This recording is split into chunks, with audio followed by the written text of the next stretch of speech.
how to fix a flat tire in 60 seconds.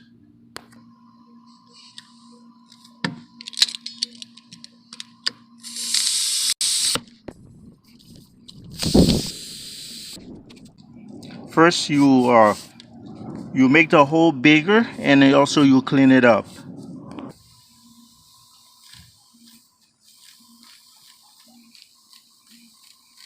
And then I will pull the tool back. Just like this, you have to force it in. Force it in. All right, so now I cut off the excess. And this is how it's supposed to look after you cut off the excess. So now I'm going to air it up. Mission accomplished. Thanks for watching.